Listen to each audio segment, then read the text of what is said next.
പീരുമേട്ടിലെ സീതയുടെ മരണത്തിൽ പോലീസ് സമഗ്രമായ അന്വേഷണം നടത്തണമെന്ന് CPIM ജില്ലാ സെക്രട്ടറി CV വർഗീസ് ആവശ്യപ്പെട്ടു. ഫോറസ്റ്റ് ഉദ്യോഗസ്ഥനല്ല, കൊലപാതകമാണോ അല്ലയോ എന്ന് പറയേണ്ടത്. ഭർത്താവ് കുറ്റക്കാരനാണെങ്കിൽ അത് അന്വേഷിച്ച് പോലീസ് പറയട്ടെ. സീതയുടെ മകൻ താനാണ് അമ്മയെ ആനയുടെ ചുവട്ടിൽ നിന്നും വലിച്ചു മാറ്റിയതെന്ന് പറയുന്ന വീഡിയോ പുറത്തു വന്നിട്ടുണ്ടെന്നും ഒരു നിരപരാധിയും ശിക്ഷിക്കപ്പെടാൻ പാടില്ലെന്നും CV വർഗീസ് പറഞ്ഞു. ആനയുടെ നിരന്തരമായ ശല്യമുണ്ട്. അക്രമകാരികളായ ഒരുപാട് ആനകളുണ്ട്. ആളുകൾ വലിയ ഭീതിയോട് കൂടിയാണ് ജീവിക്കുന്നത്.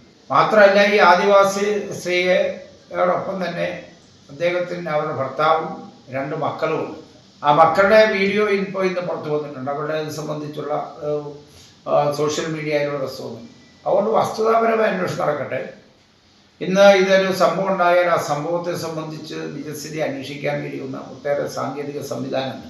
ആ അന്വേഷണം നടത്തി അന്വേഷണ അടിസ്ഥാനത്തിൽ വസ്തുത പുറത്തു കൊണ്ടുവരണമെന്നാണ് CPIMന്റെ അഭിപ്രായം. ഒന്ന്, ഭർത്താവ് ഇവരെ കൊലപ്പെടുത്തിയതാണ് എന്ന് പറയുന്ന വാദത്തിനോടോ ആന ചവിട്ടിക്കൊന്നതാണെന്നുള്ളത് സംബന്ധിച്ച് ഇപ്പോൾ പ്രാഥമിക പോലീസിൻ്റെ അന്വേഷണത്തിൽ അവർ നിൽക്കുന്നു. ഇൻക്വസ്റ്റ് തയ്യാറാക്കിയത് പോലീസാണല്ലോ, സ്ഥലപരിശോധന നടത്തിയത് പോലീസാണ്.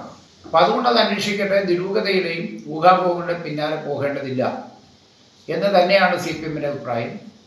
നിരപരാധികളായ ആളുകൾ ക്രൂശിക്കപ്പെടാൻ പാടില്ല. ഒരു മനുഷ്യജീവൻ നഷ്ടപ്പെട്ടതാണ്. ആ മനുഷ്യജീവൻ നഷ്ടപ്പെടാനിടയായ ആ കുടുംബത്തിനോടും അവർക്കും നീതി ഉണ്ടാവണം, വസ്തുതാപരമായ അന്വേഷണം ഉണ്ടാവണം, നിജസ്ഥിതി പുറത്തു കൊണ്ടുവരണം. അതിന് മുൻകൂട്ടി ഭർത്താവ് കൊന്നതാണെന്ന് അല്ലെങ്കിൽ ആനയെ വെട്ടി കൊന്നതാണെന്നുള്ളത് സംബന്ധിച്ചുള്ള ഒരു ദുരൂഹതയുടെ അടിസ്ഥാനത്തിൽ നിൽക്കേണ്ട കാര്യമില്ല.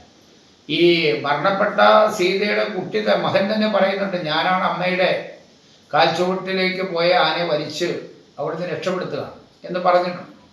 അപ്പം അതെല്ലാം സംബന്ധിച്ചുള്ള ഒരു അന്വേഷണത്തെ അടിസ്ഥാനത്തിലാണ്. അതുകൊണ്ട് വളരെ കൃത്യതയോടുകൂടി അന്വേഷണം നടത്തി നിജസ്ഥിതി പുറത്തു കൊണ്ടുവരണം എന്ന് തന്നെയാണ് CPIMന്റെ അഭിപ്രായം.